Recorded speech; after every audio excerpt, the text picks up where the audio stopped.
Hi, this is Osman. I'm a master level energy healer with telepathic capabilities, specializing in terminal illnesses and critical care recovery. I'm also an advanced level yoga and meditation teacher.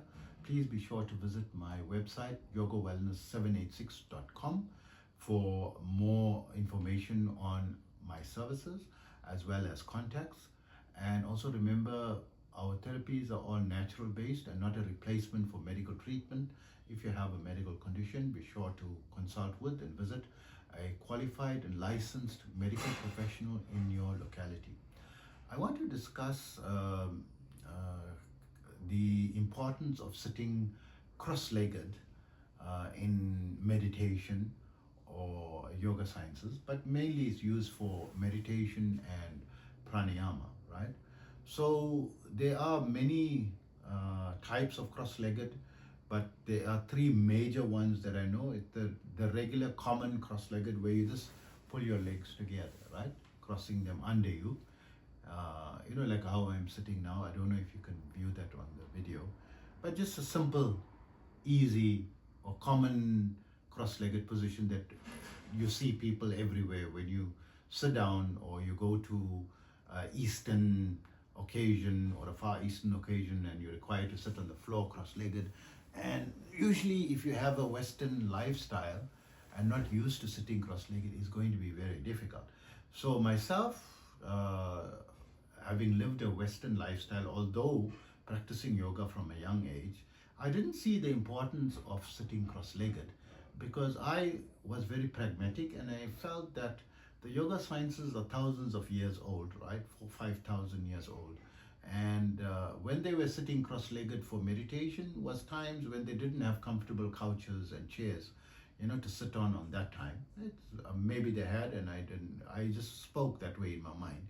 And now we have, comfortable chairs and couches available now. Why should we struggle, and it's more important to be relaxed. And I used to sit and meditate on a chair or on a couch, right? Comfortable couch, and attain the highest levels of meditation and made tremendous advancements sitting on a couch, right? Even experienced Saamadhi, right? The so-called highest level of meditation.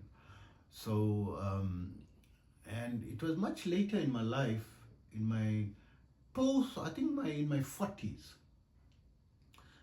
mid to late 40s, that I decided to investigate if there's anything in, because coming from my religion, during being a Muslim, during Ramadan period, so when we are breaking fast, and in the Middle East, I was in the Middle East, that time, so it was common to go together, with everyone when we break fast together.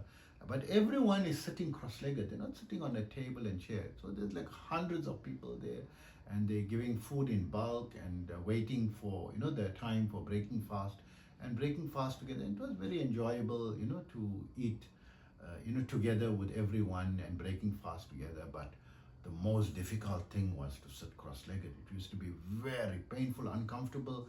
I was like putting one knee up and trying to find a way to sit. And normally you have to take your place like at least 30 minutes before, 45 minutes before breaking fast. And everyone is sitting so comfortably, cross-legged, and I'm struggling. And I felt embarrassed, and I said, I have to find a way. Maybe there's something in this, but at least not to be embarrassed, in this type of situations. Because I spent quite a few years in the Middle East, right? Well over a decade. And so I said, let me try to learn.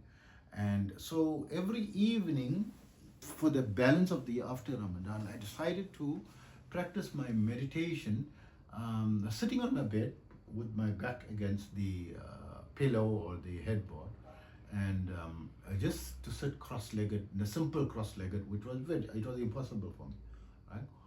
And that was just as recent as 10 years ago, right? And I crossed and it used to be very painful, but I sat there until as much as I could bear, and when it became extremely uncomfortable, I uncrossed it and continued my meditation, right?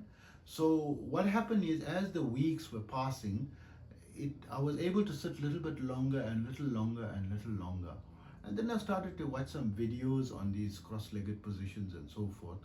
And one of the secrets is to sit and bring the soles of your feet together under you, in front of you.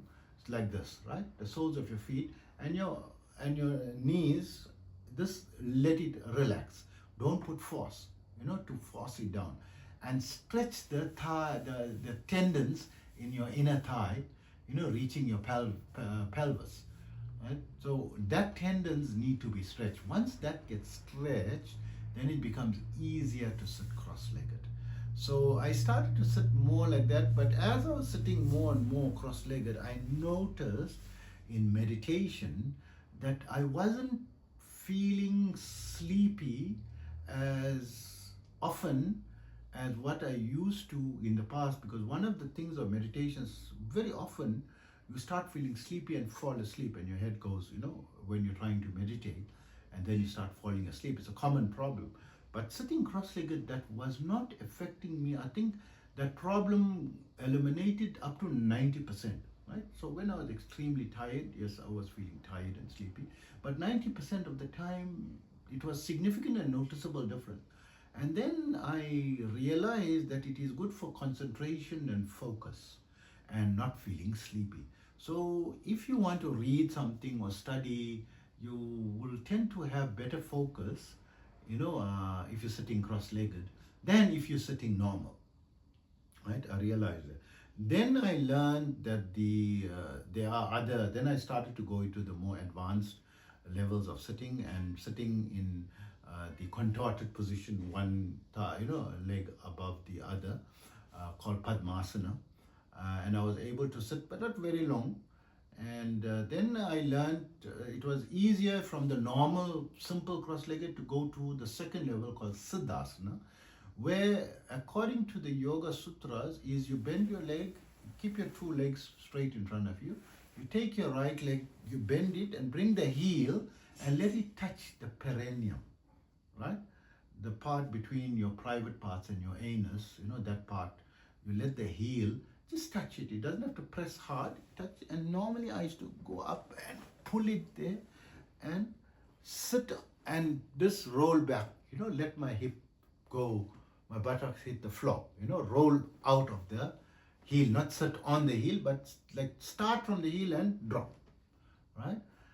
And then bend the other knee up, right? Bring the heel towards your perineum area, and then just drop your knee, right? You drop your knee and then bring your heel above your private parts and push your toes between your calf and your thighs, right? The left foot toes. And you become wedged. But if you wedge your right heel correctly, you are going to be sitting slightly forward. So it helps to keep your back erect, but it's not like absolutely, slightly forward. And like slightly above your elbows is touching, your knees, right? You're not, your wrists are not touching it because you bend forward, right? Slightly. So then you don't need a backrest. It keeps you firm in the posture and upright, without the need. Because sometimes you sit the normal, easy cross-legged, right? It's very difficult. Your back starts paining. Right? You need something, to rest your back on. But when you sit in Siddhasana, like how I explained, you don't need that. You can sit, with your back upright and, comfortable. Because if you're in a crowded situation, there's a huge group of people, the wall space is limited, so you don't have a wall in which to, lean on. If you're alone at home, you've got you've got a place to lean back. It's easier, that way.